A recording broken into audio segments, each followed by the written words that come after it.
The sun dipped below the horizon, casting a golden glow over the sprawling acres of Dusty Hollow Ranch, where Jacob Tully, a weathered 39-year-old rancher, stood alone on his porch, his calloused hands gripping the railing. For nearly 4 decades, Jacob had lived a solitary life, his only companions the cattle he tended and the whispering winds that swept through the Montana plains. His face, etched with lines of loneliness, told the story of a man who'd never known love, his heart as barren as the drought-stricken fields he'd worked since boyhood. The townsfolk called him the Virgin Rancher, a nickname that stung like a barbed wire fence, though he'd never admit it. His days were predictably rise at dawn, mend fences, herd cattle, and retire to a creaking house filled with silence. But tonight, something was different. A storm was brewing, not just in the darkening sky but in the air around him, as if fate itself was stirring. A battered pickup truck rumbled up the dirt road,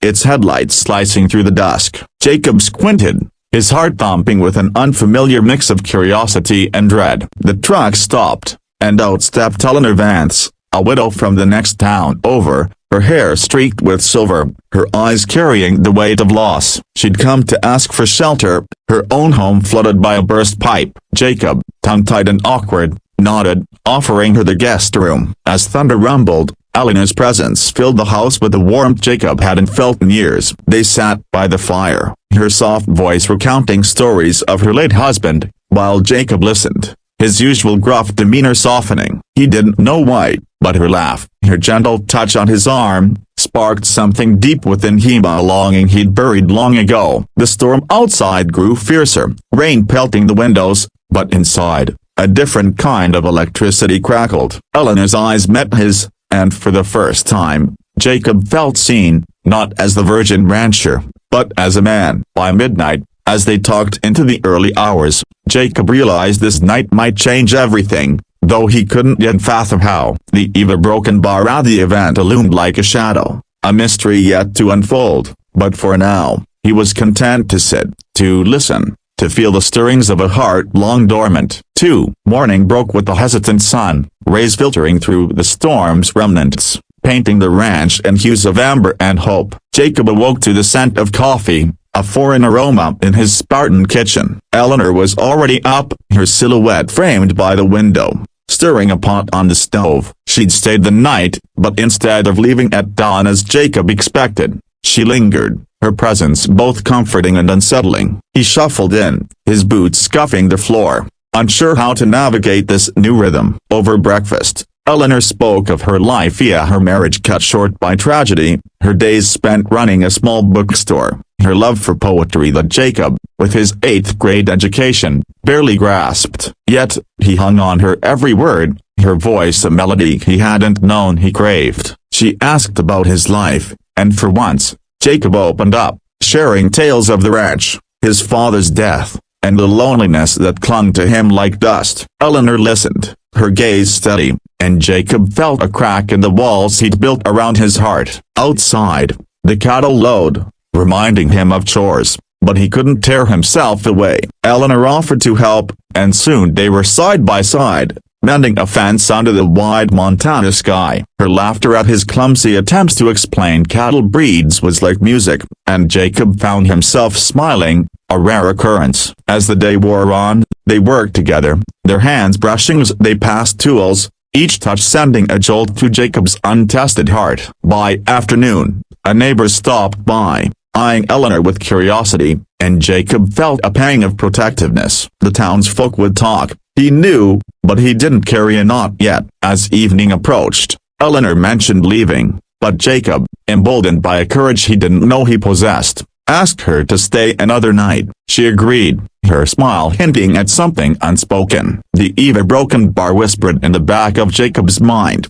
a sense that this wasn't just a visit but the start of something bigger, something that could unravel the life he'd known for 39 years. The second night brought the stillness to Dusty Hollow Ranch, the storm long gone, replaced by a sky studded with stars. Jacob and Eleanor sat on the porch, a blanket draped over their shoulders, the chill of the Montana night pressing them closer. She read him a poem from a worn book she'd carried, her voice weaving words of love and loss that stirred Jacob's soul. He'd never cared for poetry, but through her, it felt like a window into a world he never dared explore. He confessed his nickname, the Virgin Rancher, his voice low with shame, but Eleanor only smiled, saying it was just a word, not who he was. Her acceptance disarmed him, and he found himself telling her things he'd never told anyone: his fear of dying alone, his dreams of a family he'd never dared pursue. Eleanor shared her own fears, her grief for her husband, her uncertainty about moving forward. Their vulnerabilities laid bare. They sat in silence,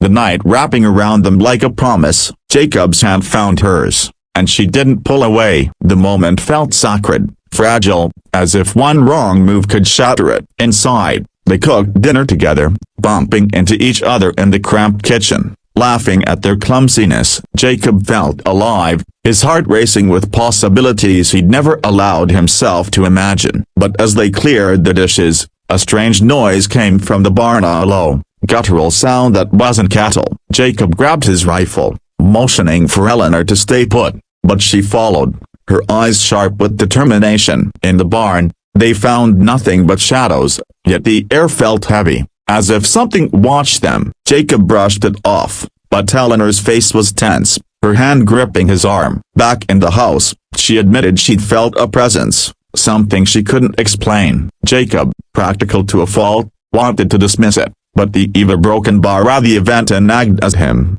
a sense that this night held more than romance, that something unseen was shifting the course of their lives. For, by the third day, Eleanor had become a fixture at the ranch, her presence as natural as the sunrise. Jacob woke to find her feeding the chickens, her laughter mingling with their clucks, and he marveled at how easily she fit into his world. They spent the day riding horses across the plains, Eleanor's ease in the saddle surprising him. She spoke of her childhood on a farm, a life she'd left behind for her husband's city dreams, and Jacob saw a strength in her he hadn't noticed before. Their conversations grew deeper, touching on faith, purpose, and the ache of unfulfilled dreams. Jacob admitted he'd always wanted to travel, to see the ocean, but the ranch had tethered him. Eleanor promised to show him a beach someday, her words painting a future he dared to believe in. As they rode, they stumbled upon an old well, long abandoned, its stones crumbling. Eleanor peered in,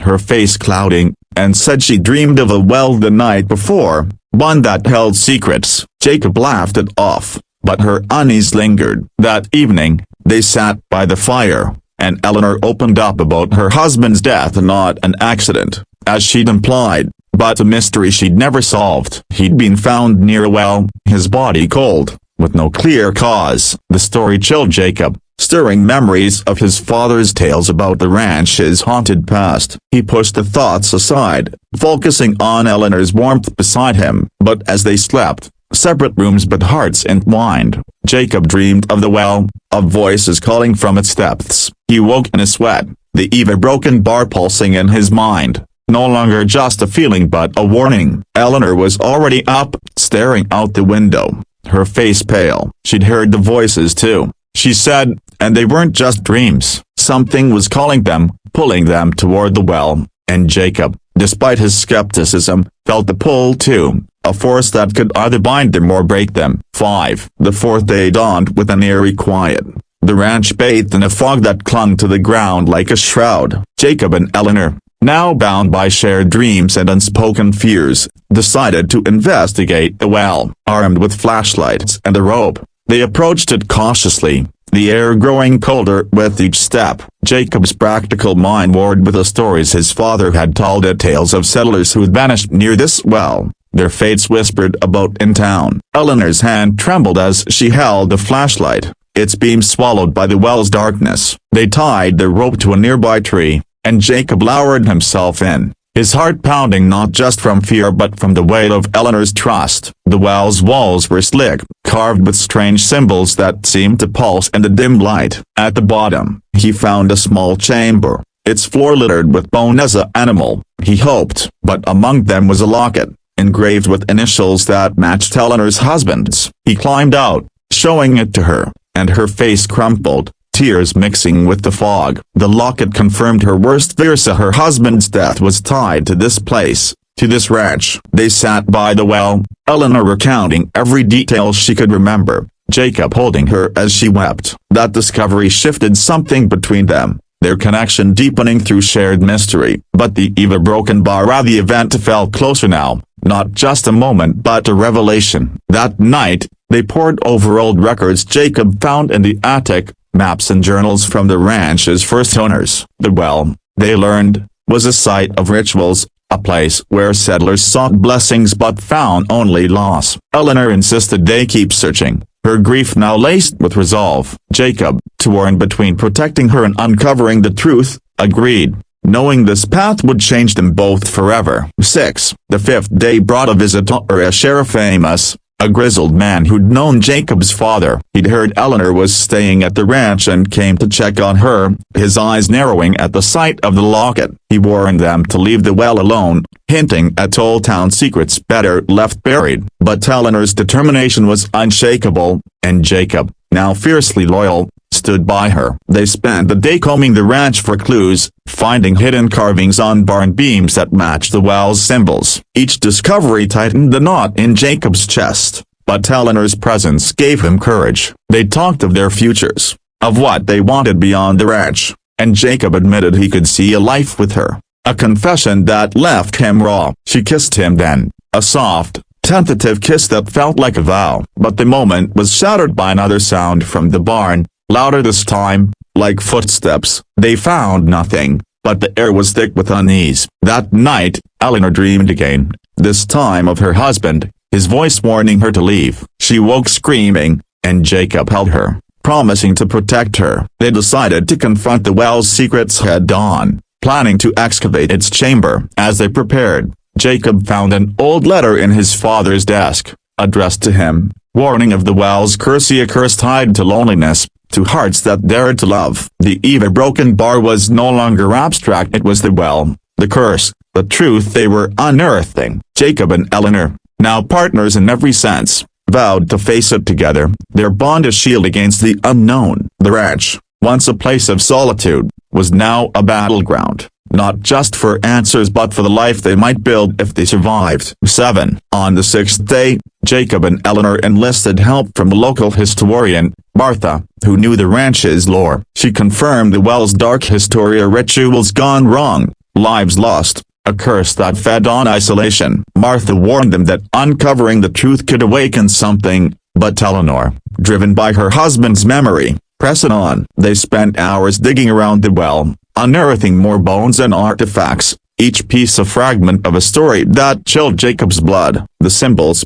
Martha said, were tied to an ancient pact, one that demanded a price for love. Jacob felt the weight of his 39 years of loneliness, wondering if the curse had kept him alone for a reason. Eleanor, sensing his fear, took his hand, her strength anchoring him. As night fell, they lit lanterns around the well, their glow casting airy shadows. The air grew heavy, and a low hum emanated from the well's depths, like a heartbeat. Jacob and Eleanor, now inseparable, descended together, finding a hidden tunnel leading from the chamber. Inside, they discovered a shrine, its altar stained with what looked like blood. Eleanor's locket glowed faintly, as if alive, and Jacob felt a presence, not malevolent but mournful. They found a journal, its pages detailing a settler's love for a woman, sacrificed to the well to break the curse. The ever-broken bar, the event was the moment of sacrifice, the choice between love and survival. Eleanor, tears streaming, realized her husband might have faced the same choice. Jacob, his heart pounding, swore he'd never let her face it. They climbed out, shaken but united, vowing to destroy the shrine. As they emerged, the hum stopped, but the night felt alive, watching, waiting for their next move. 8. The seventh day was a reckoning. Jacob and Eleanor, armed with tools and resolve, returned to the well at dawn, determined to end its hold. They dismantled the shrine, each stone they removed feeling like a defiance of fate. The locket, now dull, lay in Eleanor's pocket, a reminder of her past but no longer her future. As they worked, the ranch seemed to breathe easier, the fog lifting, the air lighter. They spoke of their plans. Eleanor would stay. They'd rebuild the ranch together, maybe even see that ocean. Jacob, no longer the virgin rancher, felt whole, his heart full of a love he'd never thought possible. But as they buried the last of the shrine stones, the ground shook, and a voice not human, but Ancientha whispered their names. Eleanor clutched Jacob, her eyes wide, but they stood firm, their love a shield. The voice faded, and with it, the curse's grip. They burned the journal, its ashes scattering in the wind, and sealed the well with concrete, a final act of closure. As night fell, they stood on the porch, hand in hand, the stars brighter than ever. The eve of broken bar the event had been their triumph, not just over the curse but over their fears, their pasts, their loneliness. Jacob knew the townsfolk would talk, but he was no longer the man they'd mocked. With Eleanor by his side, he was ready for whatever came next. A life, a love, a future. The ranch, once a prison, was now a home, its silence replaced by laughter, its shadows banished by light.